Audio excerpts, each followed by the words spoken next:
चलिए बदलाव का पहला कदम उठाते हैं।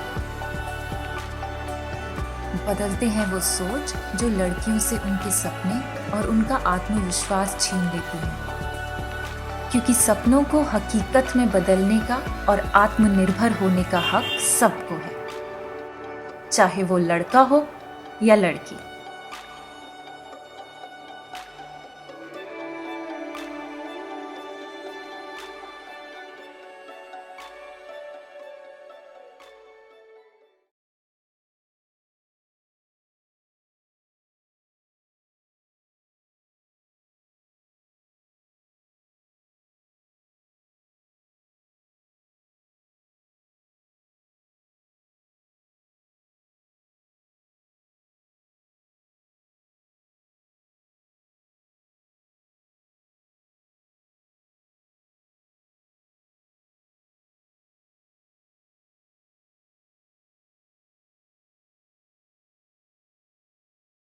अफगानिस्तान में जो भी होता है उसकी वजह हम वहाँ की परंपरा और धर्म बताकर टाल देते हैं। सोचते हैं यहाँ ऐसा नहीं होता। पर अमीना की कहानी सुनकर मुझे लगा कि उसके पीछे धर्म नहीं, कुछ लोगों की सोच है।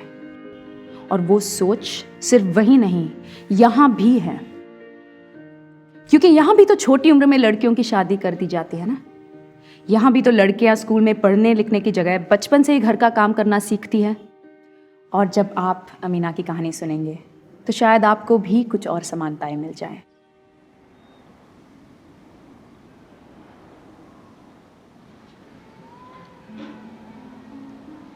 जो आप सुनने वाले हैं, अगर मेरे पति ने सुन लिया तो शायद मेरा खून कर दे। और वही नहीं, मेरे अपने पिता, मेरा भाई या मेरे देश के हजारों मर्दों में से कोई भी। सिर्फ इसलिए क्योंकि मैं पढ़ना चाहती हूँ, लिखना चाहती हूँ। सिर्फ इसलिए क्योंकि मैंने सच बोला, क्योंकि मैं एक लड़की हूँ। आप मेरा चेहरा नहीं देख सकते क्योंकि अब मैं छोटी बच्ची नहीं रही। अब मेरी कोई पहचान है तो ये नीला बुर्खा, मेरा चेहरा छुपा, मेरी आवाज बंद। फिर कैसे पहचानोगे आप मुझे?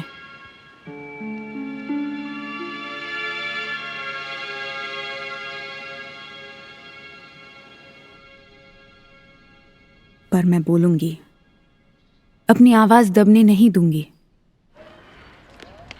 क्योंकि ये कहानी सिर्फ मेरी नहीं, हजारों करोड़ों लड़कियों की है। मेरे जन्म का दिन, समय, पहर किसी ने याद रखने की कोशिश तक नहीं की। लड़की जन्मी थी ना, इसलिए मैं इस लायक ही नहीं थी, और ना ही अपनी माँ की गोद के लायक। उन्होंने तो मुझे पैदा होते ही किसी मैले कपड़े की तरह उतार कर अपने से दूर कर दिया था। उनकी पहली उम्मीद एक लड़का है, पर उन्हें दूसरा भी लड़का ही चाहिए था, क्योंकि यहाँ जो औरतें सिर्फ लड़के पैदा करती हैं, उनका सर दूसरों से ऊपर हो जाता है। मेरी माँ ने कभी पढ़ना लिखना नहीं सीखा, ना किताब खोली, ना डायरी में कुछ लिखा। चावल के बोरों पर खुदरे अक्षर भी उनके लिए बेमतलब की आड़ी तिरछी लकीरें हैं। 3 साल की उम्र से मेरा काम सिर्फ काम करना था। मर्दों को हाथ धोने के लिए नदियों से ठंडा पानी ढोते ढोते मेरे अपने हाथ फट जाते। घर साफ करती, बर्तन कपड़े धोती। जब तक मेरे छोटे भाई बहन चलने लायक नहीं हो गए, उन्हें अपने कंधों पर लेकर घूमती।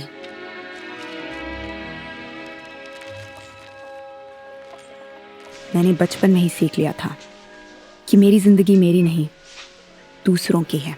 और यही हाल मेरे परिवार की हर लड़की, हर औरत का है। जिंदगी मजदूरा धर्म।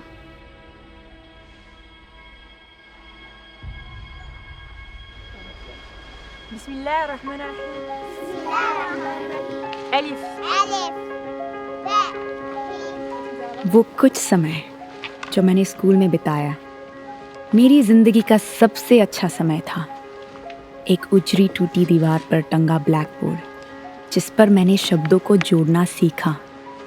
लेकिन मैं अपने आप को खुशकिस्मत समझती थी, क्योंकि देश के कई हिस्सों में तो लड़कियों के लिए स्कूल जाना तो दूर, घर से निकलना भी नामुमकिन था। मैं 11 साल की थी जब मेरे पिता ने मेरी शादी पक्की कर दी। मेरा अपना कोई मोल नहीं, सिर्फ मेरे शरीर का है। ये समझौते की रकम बन सकता है, उधार के लिए गिरवी रखा जा सकता है, फायदे और हवस का जरिया बन सकता है। किसे फर्क पड़ता है? मेरी शादी मेरी मर्जी के खिलाफ 50,000 रुपयों में तय की गई। इस दाम में मेरे पिता ने मेरा हाथ किसी और के हाथ में दे दिया। रीति रिवाज के पर्दों के पीछे से मेरी माँ ने भी हाँ बोल दिया।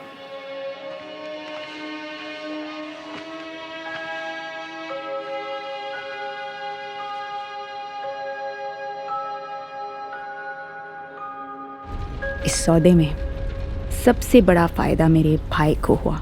इन्हीं पैसों से मेरे माँ बाप ने उसे एक पुरानी कार खरीद दी।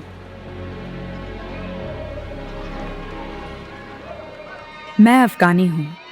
मुझे पता है मेरा मुल्क हमेशा से ऐसा नहीं था। निकाह के रोज़ मैंने अपने मन में इतिहास के पन्ने टटोले। मलालाए, रबिया बाल्खी, जरगुना अना, ये वो बहादुर औरतें हैं जो आज से 100 साल पहले मिसालें थी उस समय की, जो लिख सकती थी, पढ़ सकती थी। और आज मैं एक और मिसाल आज की। बाहर निकल सकती हूँ, पर इस कपड़े के दरिये में कैद। आवाज़ है, पर बाहर निकलने का कोई जरिया नहीं। आंखें हैं, पर एक धुंधली सी खिड़की के पीछे।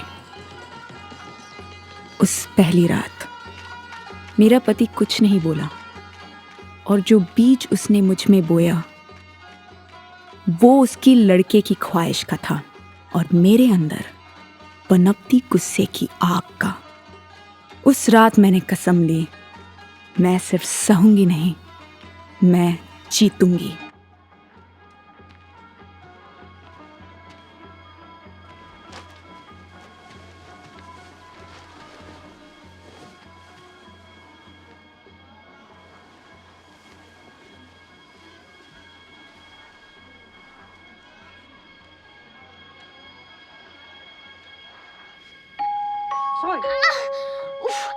जिस दिन मेरा बच्चा जन्मा, उसने कहा मैं बहुत खुशकिस्मत हूँ। सिर्फ इसलिए नहीं कि मैंने एक लड़का पैदा किया था, शुक्र है इसलिए भी कि मैं अब भी जिंदा थी। बच्चे पैदा करते वक्त सबसे ज़्यादा मौतें अफगानिस्तान में होती हैं। उसकी मासूमियत मेरे सीने से जुड़ी थी। उसके नाजुक पैर मेरे हाथों में समाये थे। एक ही एहसास था, बेचैनी का। बेचैनी क्योंकि हम गरीब हैं, क्योंकि हमारी जुबान पर ताले हैं। बेदखल दुत्कारे, मारे पीटे, बचपन से शादी में कैद, बेचे गए, उजाड़े गए।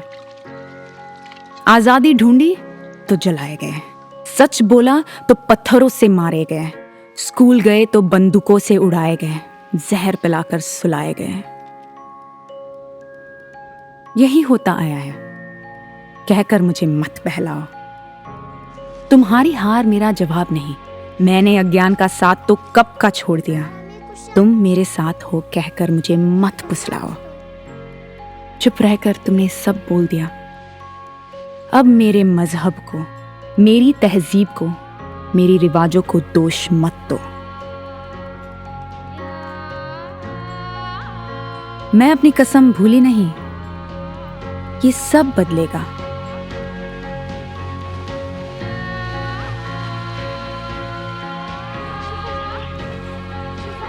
मैं लिखूंगी, मैं पढ़ूंगी, मैं स्कूल वापस जाऊंगी। मुझे जरा बोलकर तो देखो कि ये सब बेकार है। मुझे रोकोगे तो मैं और जोर लगाऊंगी। मुझे गड्ढे में ढकेलोगे तो मैं बाहर निकल आऊंगी। मुझे जान से मारोगे तो मेरी जगह और दूसरी लड़कियां उठेंगी। मैं लड़ूंगी, मैं जीतूंगी। क्योंकि इंसान का आने वाला कल मुझसे शुरू होगा, और ये वो कल है जो मैंने देखा है। मैं अफगानिस्तान की एक नई कहानी की शुरुआत हूँ। एक दिन मेरे बेटे की लड़की सबको सुनाएगी। मेरी लड़की मेरे जुनून को दोहराएगी। तब देखना मेरी ये कहानी एक दास्तान बनेगी। शायद इसकी शुरुआत एक फुसफुसाहट से हो, पर एक दिन ये एक बहार बनेगी, एक कभी ना बुझने वाली चिंगारी जो आने वाले कल को रोशन करेगी। तुम्हें लगता है ये सब मेरे बस का नहीं, ये करने की मुझ में हिम्मत नहीं। मेरी आंखों में जरा झांक कर देखो, मैं आने वाले तूफान की शुरुआत हूं। अमीना ने स्कूल वापस जाने के लिए किसी का सहारा नहीं ढूंढा। उसने सिर्फ अपनी हिम्मत और जिद के बलबूते पर वो हर बांध पार किया जो उसके और उसकी पढ़ाई के बीच था, चाहे वो लोग हो या उनकी सोच। और उसकी आंखों में जो मैंने देखा वो सिर्फ उसकी पढ़ाई का जुनून नहीं था, वो एक ललकार थी, मेरे लिए और आपके लिए भी।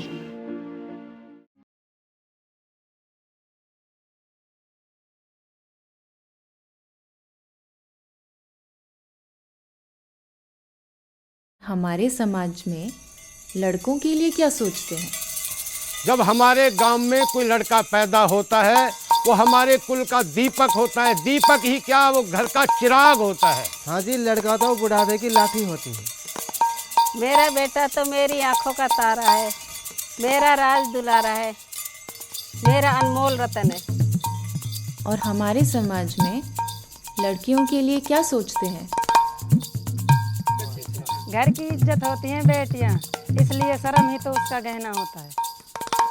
भाई लड़कियां तो शादी करके दूसरे के घर चली जाती हैं, फिर माँ बाप पे तो बोझ हुई ना।